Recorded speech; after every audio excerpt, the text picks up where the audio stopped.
Our friendship was the last piece of the old world that still made sense. Forged in the fires of the fracture, the bond between me, R, and Y wasn't just a comfort, it was a law of physics, the central, unshakable principle around which our broken reality was organized.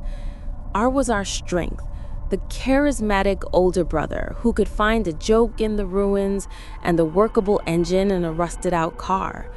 Y was our eyes, the quiet, methodical observer who saw the details the rest of us missed, the one who could read the story of a footprint in the dust. And I was the heart, Q, the idealist, the keeper of the faith. My belief in us, in our ability to endure, was the fuel we all ran on. Our home was Shelter 374, a cramped concrete box buried beneath the bones of a collapsed municipal building. It was a world of flickering emergency lights, the rhythmic drip of a leaky pipe that served as our clock, and the smell of damp earth, stale coffee, and survival.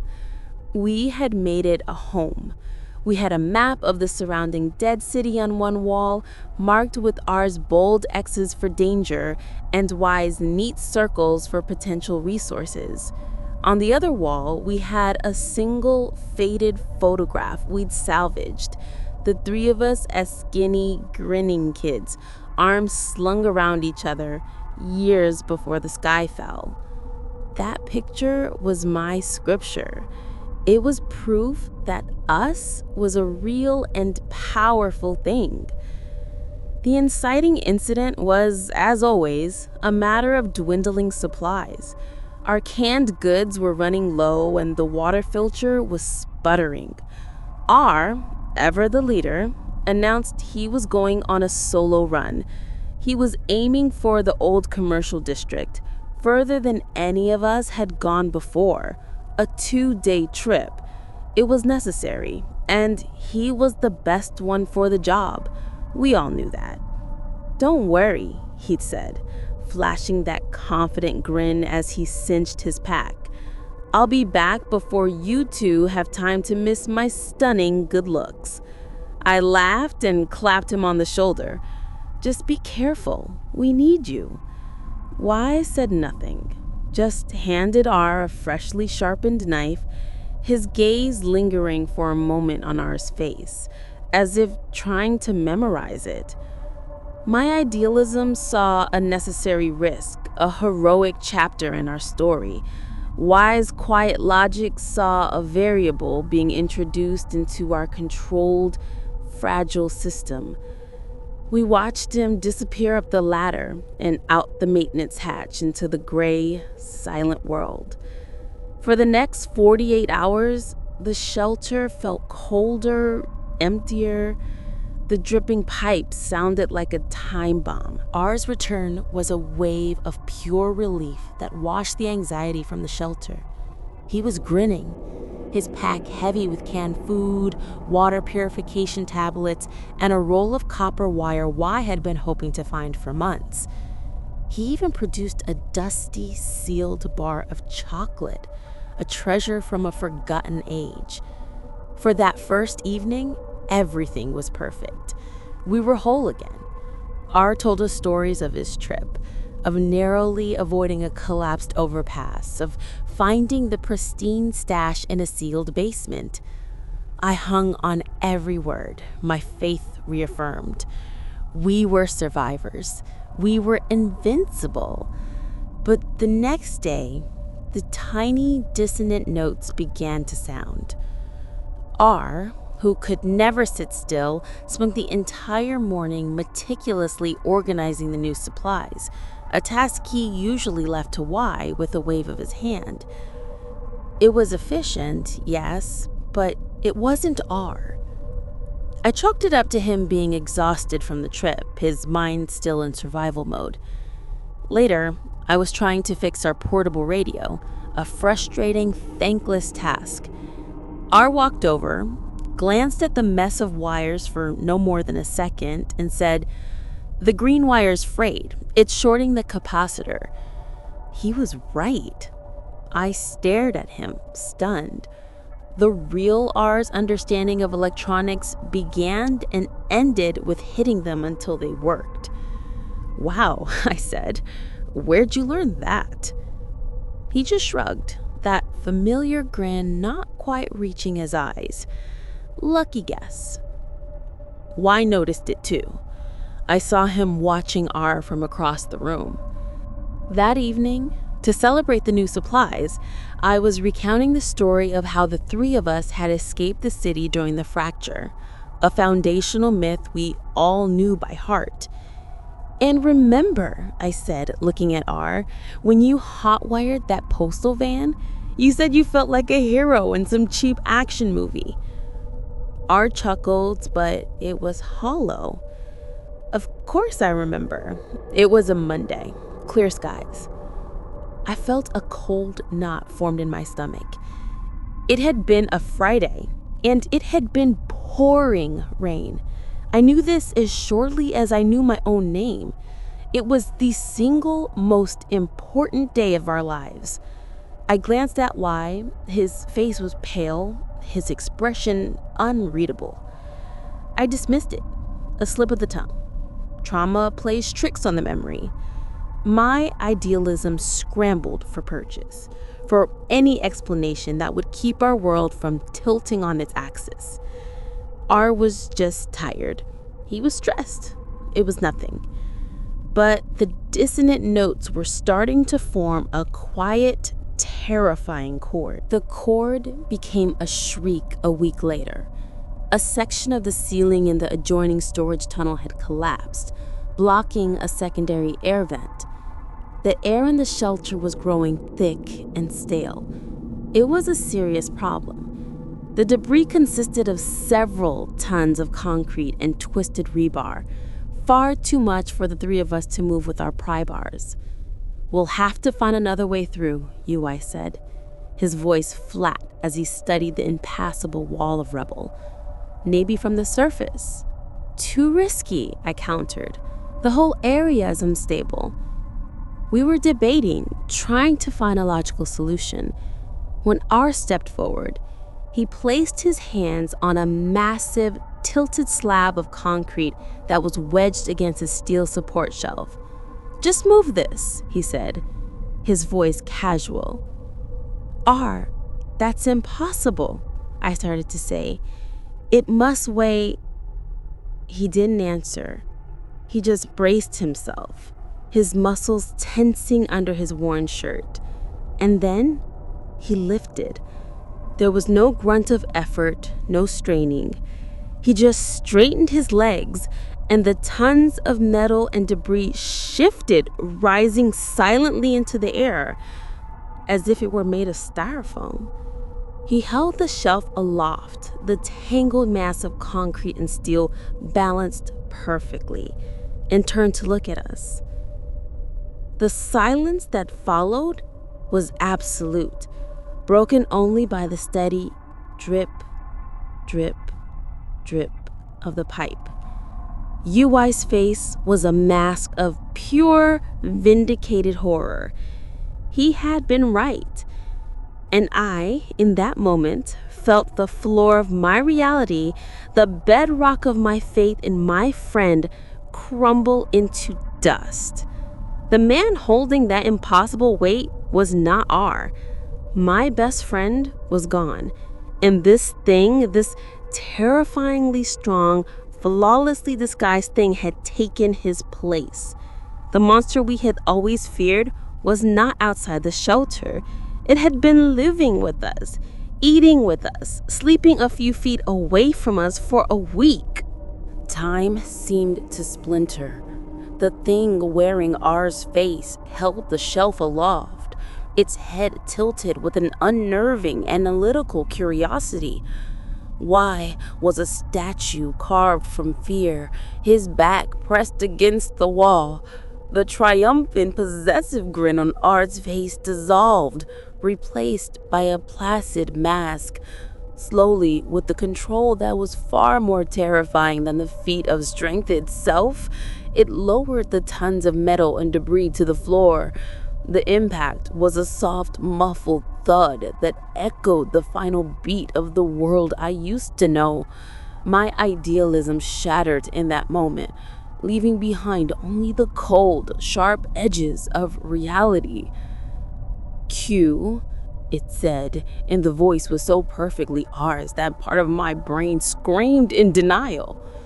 Why? Let's not overreact. It took a step toward us. We scrambled back, deeper into the cramped concrete confines of our home, our cage. The rhythmic drip of the leaky pipe seemed to count down the seconds we had left. The air now carried a new scent, a faint antiseptic chemical tang that seemed to emanate from the thing itself. There was nowhere to run. My idealism flared one last time, not as hope, but as a desperate, flickering weapon.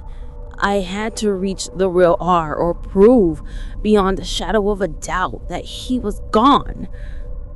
I asked, "You remember the day after the fracture when we found out Y's parents didn't make it back from the city?"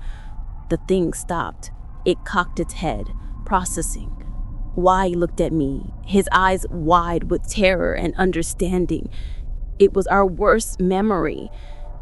"Of course," the creature said, its expression softening into a perfect replica of our sympathy. It was a Tuesday, raining. We were in the old schoolhouse basement. Y wouldn't stop shaking. "You made him soup, but he wouldn't eat it. I told him we were his family now, that we would get through it together." The words were flawless, a perfect recitation, but that's all it was, a report. There was no tremor in its voice, no echo of the gut-wrenching grief. This thing spoke of our foundational trauma as if it were describing the weather. In its eyes, I saw nothing, no shared pain, no love, just the cold, flat calculation of a predator. "That's not how he said it," Yai screamed, a raw, guttural sound of terror and loss. The thing's face changed. The mask dropped. The pretense was over. It had failed the test. It moved. The speed was impossible. It crossed the 10 feet between us in less than a heartbeat, aiming for Y. I'd lunged, grabbing a heavy iron wrench from our tow pile, but I was too slow. It seized Y by the throat, lifting him off the ground and slamming him against the far concrete wall. The sound was a sickening, wet crunch. Y's body went limp, sliding to the floor. A roar tore itself from my chest. The idealist in me died, and a cornered animal took its place. I swung the wrench with all my strength. It turned, catching the blow on its forearm. I heard bone snap, or what should have been bone, but it didn't flinch. It drove me back, its fists landing with the force of pistons. Pain exploded in my jaw, my ribs. It backed me into the corner with the leaky pipe, the maddening drip, drip, drip, a rhythm to my impending death. The floor was slick with water. A frayed power cable for the emergency light snaked across the damp concrete. An idea, born of sheer animal desperation, sparked in my mind. As it raised its arm for a final crushing blow, I ducked and ripped the cable from the light fixture, exposing the live wires. The room plunged into near darkness. With a final desperate scream, I jammed the sparking end of the cable against the side of its head. Electricity coursed through its body. It convulsed, shrieking in a chorus of high-pitched clicks and gurgles. The smell of burning hair and cooking meat filled the air. And then, its skin began to split. The face of R tore open at the jaw, peeling back to reveal not muscle or bone, but a glistening white, cartilaginous mass. A lattice work of twitching tissues that pulsed with sickening internal light. Tendrils of this pearlescent flesh rizzled out of the grown tear. I held the cable in place, my own body shuddering, watching the face of my friend burn and melt away to reveal the monster beneath. Finally, with a last wet, explosive sound, it collapsed. The twitching stopped. The light inside it faded. It lay still, a grotesque heap of scourged flesh and alien tissue, half R, half thing. Silence. The only sound was the drip, drip, drip of the water and my own ragged, sobbing breaths. I had won. I had killed it. I stumbled over to Y. He was unconscious, bleeding from a gash on his head, but he was breathing. He was alive. I had done it. My purpose. I had protected him. For a moment, a wave of profound, dizzying relief washed over me. It was over. But as I knelt beside him, my hand hovering over his chest, a new thought, colder and sharper than any fear I had ever known, pierced through the relief. The creature had touched him. It had slammed him against the wall. Its alien biology, its very essence, had made contact. What if that was all it needed? What if the fight wasn't the goal? What if Y's unconsciousness was part of the plan? A perfect, quiet moment for the transfer. A reset. I stared at Y. My last friends, the only family I had left in this dead world. And I was paralyzed. I had just killed the thing wearing R's face. Now I had to look at Y, and I had no way of knowing if I had won or if the monster had simply moved house. Y stirred. A low groan escaped his lips. His eyelids fluttered. My blood turned to ice. My sacred duty, my life's purpose to protect him, was now a source of unbearable torment. To protect myself, to truly end this, I should pick up the wrench and finish it right now, before he woke up, before he could smile at me with Y's smile and speak to me with Y's voice. But I couldn't. How could I? This was Y, the quiet boy who saw the details no one else did. The one whose hand I had held in a schoolhouse basement while the world ended. My idealism, my desperate, intrinsic need to believe in the goodness of those I love, it was a fatal flaw. It rose up in me, a suffocating, powerful force, and held my arm down. I had to hope. I had to believe it was him. To do otherwise would be to kill the last part of myself that was still human. My love for him, the very foundation of my life, was now the perfect cage. His eyes opened. They focused on me, hazy with pain and confusion. "Q?" he whispered, his voice weak and raspy. And I just stared, the wrench heavy and useless in my hand. I stared into the eyes of my last and dearest friend, searching for a flicker of something wrong, a hint of the cold, flat emptiness I had seen in ours, searching for a reason to kill him and praying to God I would never, ever find one. I don't know who sleeps beside me anymore. And I know with a certainty that is its own kind of death that I will never, ever know again.